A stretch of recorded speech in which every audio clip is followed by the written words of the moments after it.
Hello friends, இப்போதைய காலகட்டத்தில் பார்த்தீங்கன்னா நார்மலாகவே ஜிபே ஃபோன்பே அப்படின்ற ஆப்லாம் எல்லாருக்கிட்டையுமே இருக்கு. ஆனால் ஜிபே ஃபோன்பே வந்ததுல இருந்து தான் நம்ம காசு அனுப்புறதுக்கு நம்ம பேங்க்குக்கு போய் அலையாம நம்ம மொபைல் மூலியமாவே பண்ணிக்கிறோம். பட் ஏப்ரல் 1ல இருந்து நீங்க யூஸ் பண்ற ஒவ்வொரு பேமெண்ட்டுக்குமே பேமெண்ட் சார்ஜஸ்ன்றது கண்டிப்பா பிடிக்க போறாங்க. அது யாரா இருக்கலாம்னு சொல்லிட்டு இந்த வீடியோல ஃபுல்லா பார்க்கலாம். ஸோ வீடியோக்குள்ள போறதுக்கு முன்னாடி நம்ம வீடியோ பார்க்குற மறக்காம வீடியோக்கு லைக் பண்ணிட்டு சேனலை சப்ஸ்கிரைப் பண்ணி வச்சுக்கோங்க. வாங்க வீடியோக்குள்ள போயிடலாம்.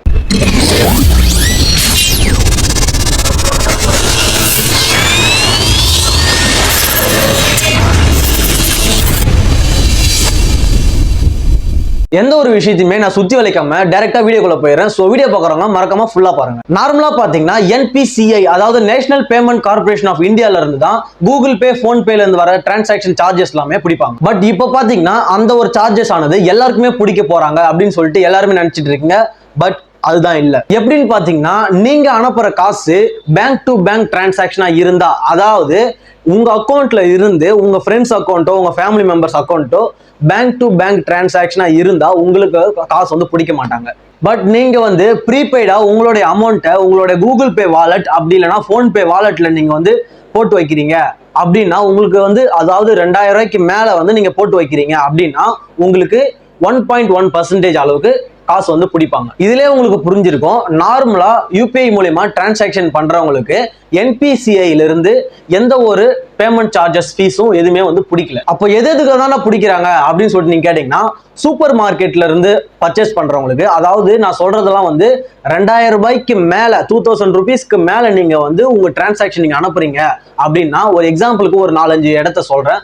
சூப்பர் மார்க்கெட்ல வந்து நீங்க ஒரு 2000 ரூபாய்க்கு மேல அனுப்புறீங்கன்னா 0.9% அளவுக்கு வந்து உங்களுக்கு வந்து கேஷ் வந்து ஃபீஸா பிடிப்பாங்க. ஃபியூல் அதாவது பெட்ரோல் டீசல், அதாவது அந்த இடத்துல வந்து நீங்க வந்து ஒரு 2000 ரூபாய்க்கு மேல அனுப்புறீங்க அப்படின்னா 0.5% அளவுக்கு வந்து உங்களுக்கு கேஷ் பிடிப்பாங்க. அதே போல இன்சூரன்ஸ்ல வந்து பாத்தீங்கன்னா 1%, ரயில்வேஸ்ல வந்து பாத்தீங்கன்னா 1%, அக்ரிகல்ச்சர்ல வந்து பாத்தீங்கன்னா 0.7% அப்படின்ற அளவுக்கு வந்து உங்களுக்கு வந்து சார்ஜஸ் வந்து பிடிப்பாங்க. அது கூடவே பாத்தீங்கன்னா நீங்க வந்து முன்னாடி சொன்ன மாதிரி தான் உங்களுடைய வாலெட்ல ஒரு 2000 ரூபாய்க்கு மேல வந்து நீங்க அமௌண்ட் வந்து அதுல சேவ் பண்ணி வைக்கிறீங்க அப்படின்னா உங்களுக்கு வந்து 1.1% அளவுக்கு வந்து காசு பிடிப்பாங்க. அதுக்கு முன்னாடி காசு பிடிப்பாங்கன்னு நான் சொன்னல, அது குறிப்பா யாருக்குன்னு பாத்தீங்கன்னா மெர்ச்சன்ட்ஸ் தான். மெர்ச்சன்ட்ஸ்னா யாருன்னு பாத்தீங்கன்னா a person who buy or sell a goods in a large quantities. அதாவது ஒரு தனி மனுஷன் வந்து ஒரு கூட்ஸை வந்து ஒரு அதிகமான அளவுக்கு வந்து இம்போர்ட் அண்ட் எக்ஸ்போர்ட் பண்றான் அப்படின்னா அவனுக்கு வந்து கண்டிப்பா வந்து காசு பிடிப்பேன் அப்படின்னு சொல்லிட்டு சொல்லியிருக்காங்க. பட் நான் இவ்வளவு நேரம் சொன்னது 2023ல வந்த நியூஸ். எஸ், அதாவது 2023வது வருஷம் அந்த நியூஸ் தான் இப்போ வந்து சோசியல் மீடியால ட்ரெண்டா போயிட்டு இருக்கு. பட் இது 2023ல வந்த நியூஸா இருந்தாலும் இது 2024ல வந்து பேசப்படுறதுக்கான ஒரு விஷயம் யாருன்னு பாத்தீங்கன்னா, முக்கியமா சொல்ல போனா ஒரு நியூஸ் சேனல் தான். இது வந்து 2023ல லான்ச் ஆகும்போது, அதாவது யூபிஐ மூலமா காசு பிடிப்பாங்க அப்படின்னு சொல்லிட்டு 2023ல அவங்க வந்து லான்ச் பண்ணும் பொழுது இந்த விஷயத்த ஒரு நியூஸ் சேனல் வந்து அவங்களோட சேனல்ல டெலிகாஸ்ட் பண்ணிக்கிறாங்க. அதை நம்ம பையன் எவனோ இப்ப இந்த டைம்ல என்ன பண்ணிக்கிறான், 2024 அப்படின்ற ஒரு வார்த்தையை 2023 அப்படின்ற ஒரு வார்த்தையை மட்டும் கட் பண்ணிட்டு ஏப்ரல் 1ல இருந்து காசு பிடிக்க போறாங்க அப்படின்னு சொல்லிட்டு ஒரு ஷார்ட்ஸா, அதாவது இன்ஸ்டாகிராம்ல ஒரு ஷார்ட்ஸா வந்து வெளியிட்டு இருக்காங்க. அந்த வீடியோவை தான் நீங்க எல்லாருமே பார்த்துட்டு காசு பிடிக்க போறாங்க, இதுக்கப்புறம் ஜிபே போன்பேல காசு அனுப்பிச்சா காசு பிடிக்க போறாங்க அப்படின்னு சொல்லிட்டு நீங்க பார்த்தது மட்டும் இல்லாம உங்க ஃப்ரெண்ட்ஸ் அண்ட் ஃபேமிலிக்கு அந்த வீடியோவை ஷேர் பண்ணி எல்லாரையுமே பயன்படுத்தி வச்சிருக்கீங்க. சரி, இதெல்லாம் இருக்கட்டும். இப்போ வந்து உங்களுக்கு இந்த ஒரு வீடியோ காமிக்கிறேன். இதை வந்து ஃபர்ஸ்ட் நீங்க வந்து பார்த்துட்டு வந்துருங்க. தெரியாது இந்த கடை கேரட்காரங்க வர சொல்லுங்க. வாங்கம்மா, நல்லா இருக்கீங்களா? என்ன இது தோப்புல இருந்து வாங்குறீங்களா இல்ல உங்க தோப்புல இருந்தா வாங்கி வியாபாரம் பண்றீங்களா? இது எவ்வளவு? 30 ரூபா. இது 40 ரூபா. இதுங்கம்மா 50 ரூபா. இது என்னது? Table rice. சூப்பர்மா. இது வந்து அந்த சவ் மாதிரியா? டார்னிக்ஸ். இந்தாங்கம்மா. எங்கம்மா அந்த பேமெண்ட் கொடுக்கறது? டிஜிட்டல் பேமெண்ட் வைக்கணும், வச்சுங்க பேங்க்ல போட்டு. அதெல்லாம் பண்ணக்கூடாது, நான் சொல்றேன். நீங்க அந்த இதுல போட்டு ரிஜிஸ்டர் பண்ணிட்டீங்கன்னா இந்த சுயநிதியில பெருவார வியாபாரிக்கு போட்டு அந்த அடையாள அட்டை வாங்கி டிஜிட்டல் பேமெண்ட் பண்ணுங்க, நான் பண்ணி. பட் இந்த ஒரு வீடியோ பார்க்கும்போது தான் ஒருவேளை இருக்குமோ